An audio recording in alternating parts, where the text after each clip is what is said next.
Hello, and welcome to Warmup for Iceborne. I will be your host and guide, Shepard, and today is another double feature, this time exploring the Rotten Vale. Get ready to hold your breath, as this area is filled with a toxic mist. We'll be fighting both Radobaan and Great Girros today, so stock up on bomb materials and torch pods, and let's get started. Make sure to grab this torch pod on your way down, as it's helpful against either monster that we're fighting. As soon as Radobaan has shown up, don't delay. Begin dropping bombs immediately.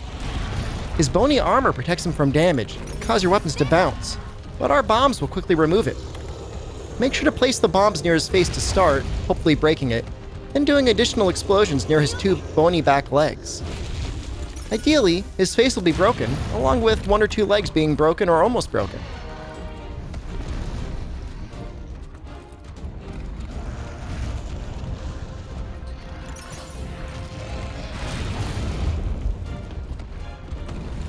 Impact weapons have an easier time breaking through his bones, as well as doing additional damage to the head, so you may want to consider using one if you have it upgraded. The hammer, especially with the Kestodon arms, can deal an incredible amount of damage while using the spinning attack on him.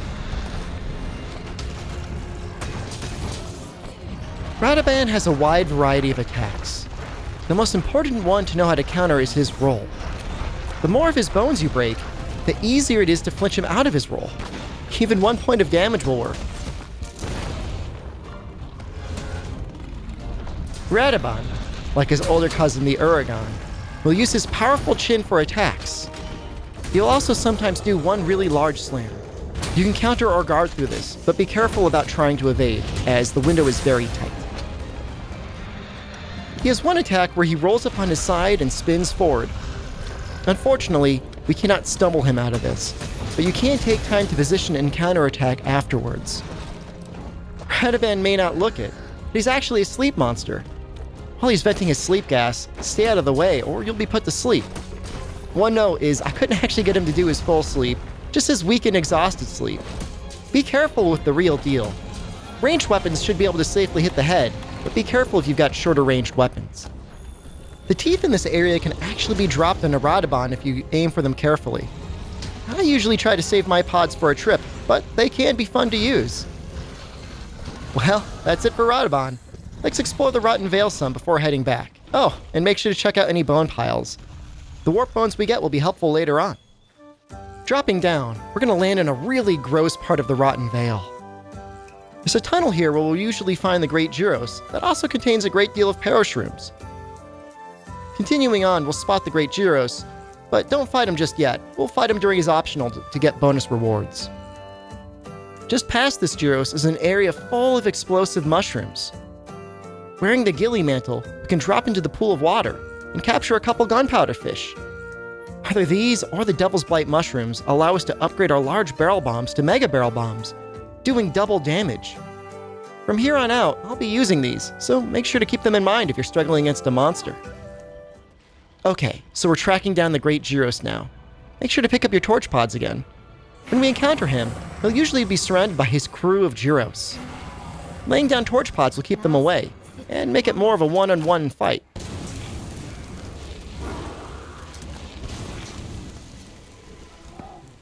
Great Girros shouldn't be much of a challenge if you're using the proper gear, but his quick movements and ability to paralyze you can be a challenge. Be aware of how often he's hitting you with his bite and his paralysis spit.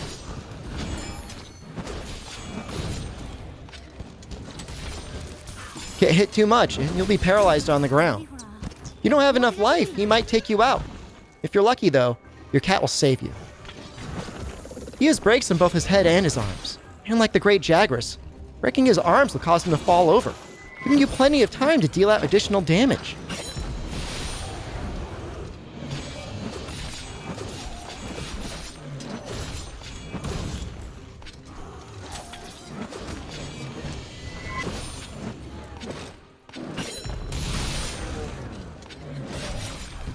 Congratulations! You did it! You took down the Great Girros! Let's head back to Astera to see what we can make. To start, it's worth looking into the new Palico equipment available to us. If you've been using the Harvest Tree, you should now have access to Palico weapons that deal either sleep, paralysis, or poison.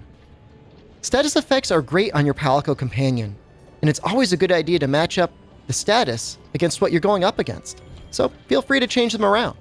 For armor, we now have access to the Radobaan Helm and Tacet. The Helm gives us another point of Slugger, which could be nice to help secure an extra or faster KO. The Tacet gives us another point of Guard. For the most part, you should be targeting 1, 3, or 5 points of Guard, as the reduced stamina doesn't help that much. Fortunately, we can now craft some new charms, one of which is the Ironside charm, giving us an additional point of Guard, so we could get 3 if you want. I'd only really recommend that much for the Lance, but if you love counters, you'll love this setup. Also among the charms we can craft are the Blaze and Shock charms. These will pair nicely with our elemental bows, so keep them in mind. From the coral crystals we've gathered, we can now upgrade our Tobi-Kadachi bow. Legiana is our next target, and she takes a lot of damage from thunder, so definitely do this upgrade. The Great Girros dropped parts for us to upgrade our Girototus light bowgun. This now gives us 2 customization slots, so now we can have both recoil and close range modifications. Finally, while it does do less damage than the Bone Charge Blade, the Great Girros Charge Blade can be really fun to use. Paralyze a monster, and take all the time you want to line up the perfect SAED. Well, that's it for Radobaan and Great Girros. Make sure to subscribe, as we'll be releasing a video on every monster in the game, continuing on with the Legiana next week. Until next time, this is Shepard, saying good luck and have a good hunt.